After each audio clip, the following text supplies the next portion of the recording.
utter destruction, demolition job that Arsenal did against Man City. Of course, if you're like me, if you're an Arsenal fan, you're loving it. And it goes back to what I was saying about the Pep effect, right?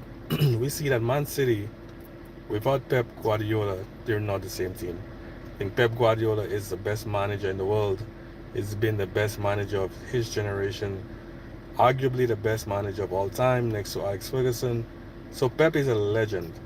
And the reason why Mikel and Arsenal have suffered for so long, including Liverpool, including Jurgen Klopp, I mean, imagine the amount of trophies Jurgen would have won if Pep was not in the Premier League. And I've been saying this for years, guys, that Pep Guardiola is what made Man City special. He was that secret sauce. Of course, they have great players.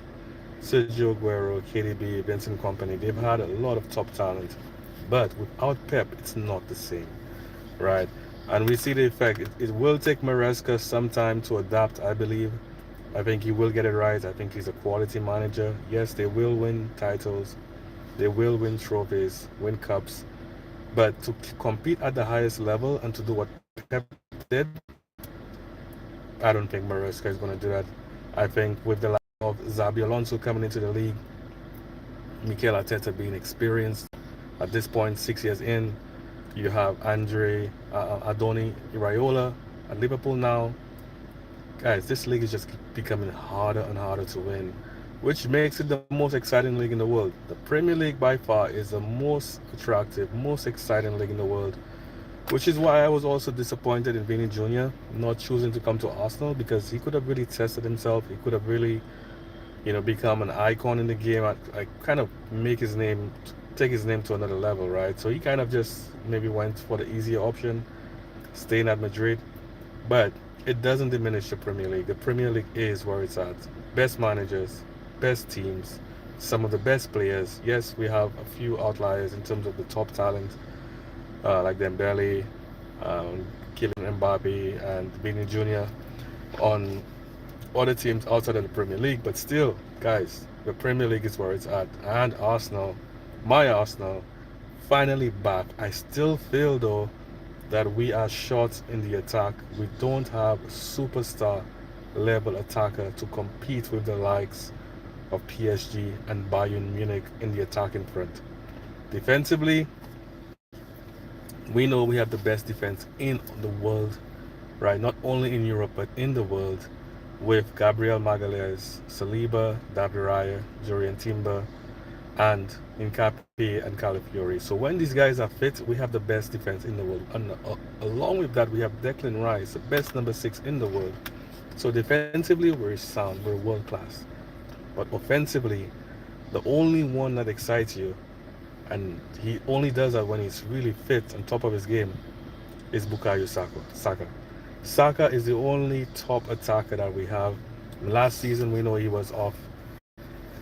And again, this may be controversial, but I've been saying this for a while, guys. We need to get rid of Odegaard because, and I think he knows that. He knows that he's not been delivering the goods. He's not been performing at an elite level. And Arsenal can do so much better in terms of bringing top talent as a number 10. I think Eze can play that role better than Odegaard. But of course, it will adapt. It will change the way we play. So I believe if we put Eze as our 10 and we play the double pivot of Rice and Bruno Guimaraes, then we are solid.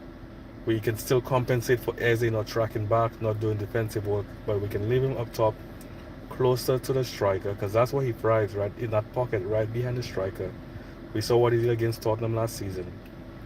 Guys, if Arteta becomes more flexible and more attacking minded, if Arteta releases the handbrake, we know that Arteta is the one holding the team back. He prioritizes defensive stability at the cost of our offensive freedom, right? And the flair and the attacking play that so many of us want to see. And that's what's holding us back right now. Arteta needs to change the structure, change the system, right? Have a double pivot in Rice and Guimaraes, two defensive midfielders who can then change. And of course, we know Rice can bomb forward. We know Bruno also has that in his game. But allow Eze to sit up top with the striker. Play a Gyökeres consistently, or bring in an Osimhen, bring in a top striker. But allow the guys to be more offensive minded. And I think if he does that, Arsenal can flourish in that system, right? But it means we need to sacrifice the players who are not cutting it at Arsenal right now. That includes the likes of our captain, Martin Odegaard. In my opinion, he had a couple of good seasons, but this team has evolved past him. We don't need him for the leadership qualities anymore because we have brought in leaders. As a captain, Crystal Palace, Declan Rice captain, West Ham, Bruno captain, Newcastle. We have Gabriel Magalhaes who can captain the team, Saka who takes the armband as well.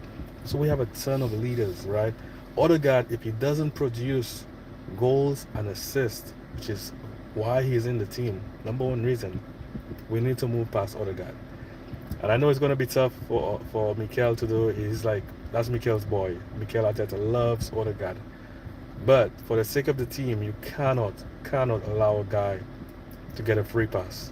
All right, and Odegaard has been getting a free pass. Yes, we know he was injured last season, but Odegaard does not deliver the goods.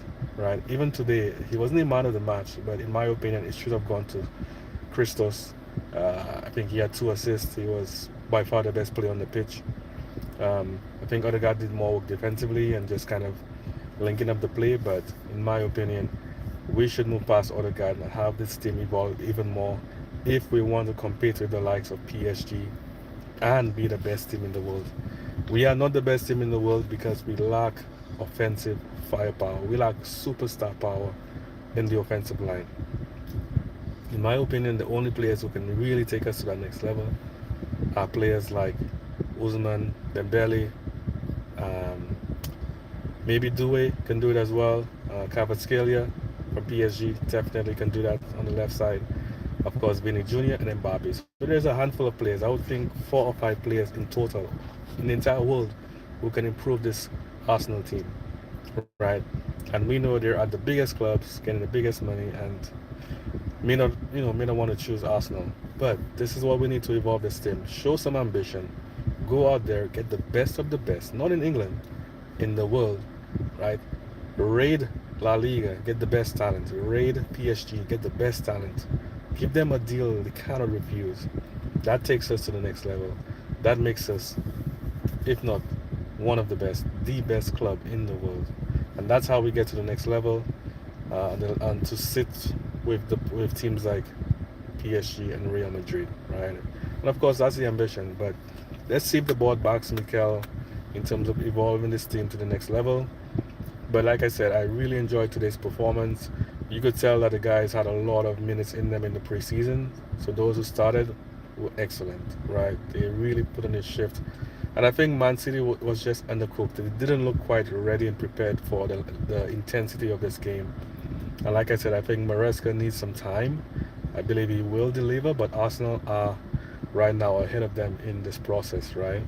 So Mikel needs to take advantage of that. We need to go on and defend this league. I think we will. But the question is, how many more titles do we win, right? Do we just win the Premier League again? That's probably not going to be good enough. We need to do a double, treble, possibly. But I think this league is really hard to do a treble. But of course, if we want to evolve this team and become domineering like Man City did, that's the evolution. That's the next step, right? So I would like us to get rid of players like Gabriel Martinelli. Do I love Martinelli? Yes, I'm a big fan of Martinelli. But Martinelli consistently for the last 2 or 3 years, maybe 2.5 years, he hasn't been good enough. We haven't seen the best of Martinelli, especially after he came back from his injury, which makes our attack very lopsided. So often we see teams just doubling on Saka and shutting down our right wing, and there's a lack of production on the left wing. I think at times Trossard kind of filled in the gap and he helped out, but of course he wasn't consistent. So we saw a constant swapping of Trossard and Martinelli because neither of them really kind of, took the shit and said, hey, this is my position. So hopefully with Christos, we solved that issue, but I do believe we need to move on from Martinelli. We need to move on from Odegaard, in my opinion. Ben White also has done his time. Great servants of the club, right? But to take us to the next level, guys, we need to recruit and be ruthless. I mean, that's what it takes. I mean, it's a pretty messed up world in terms of competitive soccer, but if you want to be the best, you have to be able to make those ruthless decisions and sell players at the right time, bring in top talent, and continue to evolve the team. So that's what I would do. We did that with Norgard. We got rid of him. I think Zuba is also very close to being on the fringes of the team. We need to move on from Ben White. We need to move on from Martin Odegaard.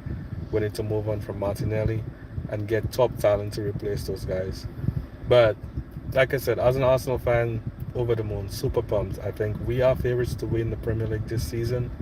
Um, I think anything less would be a disappointment because we have the most seasoned manager. We have the most seasoned team in terms of being together. There's been no major departures apart from Trossard, of course, but we've already replaced him. So this team has everything to win the league again. Everything, right? The question is, do our guys step up? Because we saw a very underwhelming season from the likes of Saka, of course, blighted with injury. Odegaard, I already mentioned him. So we need our guys to step up big time. We can't rely on set pieces again this season. I mean, that bailed us out so many times, right? Because our attacking play was just poor, pretty boring, not exciting football. But do I care? No. But this season, we cannot see the same thing, right? We need to see an evolution in the team. We need to see more consistent, fluid play, more attacking football, a better brand of football, the Arsenal way, right? The Arsene Wenger way, Arsenal ball. So that's what I would like to see.